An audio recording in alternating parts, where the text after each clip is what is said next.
Investors, high inflation, wars in the Middle East, Russia and Ukraine, protests on college campuses into the school year end in May. Quite a few stock strategists and economists have made many valid comparisons to the early 1970s and what has been going on the last few years globally and in the US in politics, socio-economically, and even some in the stock markets. While I do have an MBA, I've taken all the economics and finance classes you can think of, and I've managed other people's money for the better part of 30 years now. My historical studies of the economy and the financial markets, whether it be stock, bonds, or commodities, tell me that it's not currently a repeat of the 1970s here in the United States in the financial markets. However, there is a slight chance of a similar negative outcome in 2025 and on in stocks if central banks around the world err in their ways over the coming 6 to 9 months. Investors, this is going to be a pretty short episode of Stock Talk, and hopefully it will go as smoothly as the hit early 70s song by Marvin Gaye called What's Going On?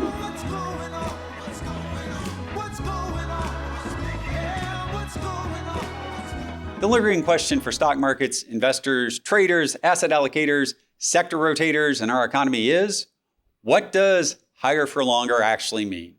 And with the Fed still holding to that script while other central banks start cutting rates, will the Fed break something in the economy and the financial markets before they break inflation's back in their own eyes? Investors, frequent viewers of our channel and listeners know I look for clues in the bond market to what's going on in the markets right now and what might be going on in the future because of it.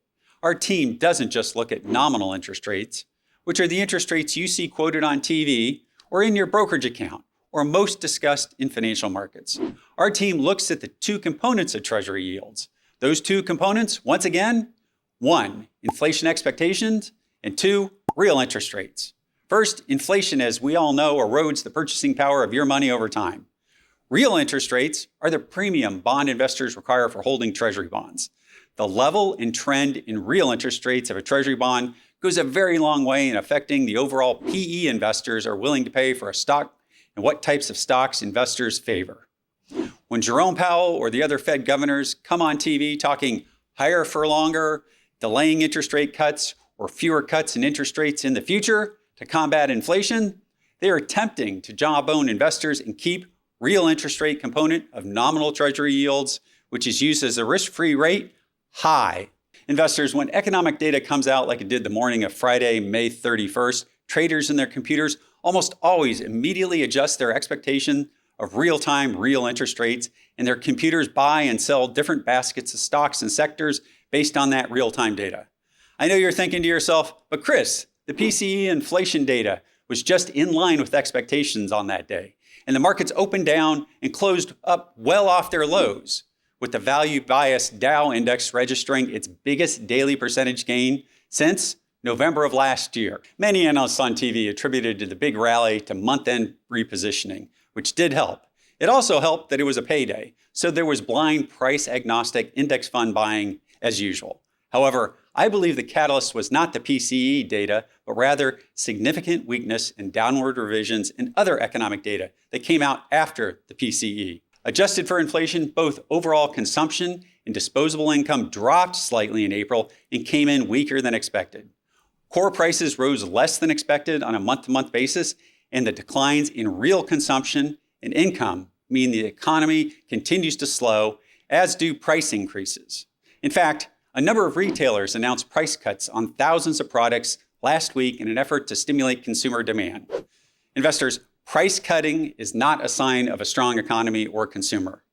So, getting back to real-time data, here's a chart of the 5-year real interest rates on a daily basis for the last 5 years. As one can see, peaks in it, like late October of 2023, have coincided with lows and pivots up in stocks, broad indexes like the S&P 500, and particularly value-biased stocks with higher debt loads, small-cap stocks with less dominant positioning in their markets, commodities, and even less profitable tech stocks.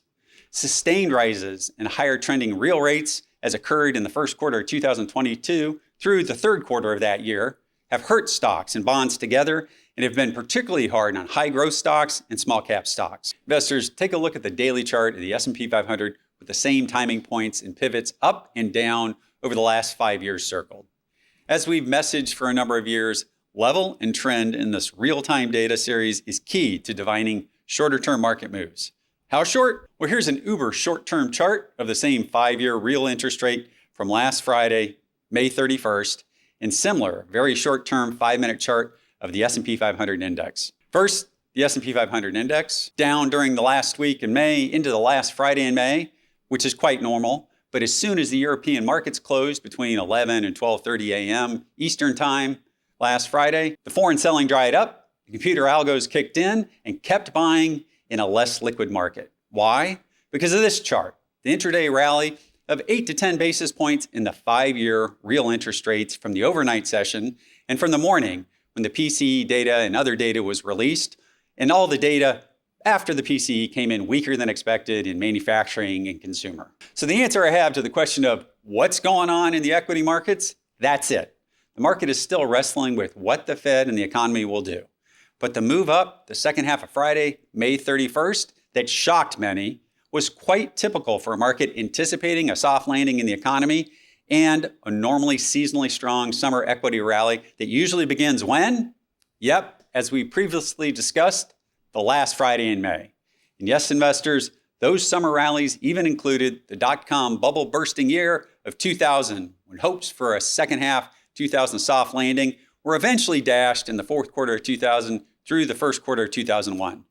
But not before a strong rally into mid-August that few investors recall, as most were still shell-shocked by the collapse in technology names that occurred during the first quarter and first half of 2000. For investors or retirees who have been fearful that the markets might experience a 1970s lost decade, or who feel anxious or paralyzed so far, financial storms have not presented themselves to the overall markets and in the index level in 2024, and that's a great thing.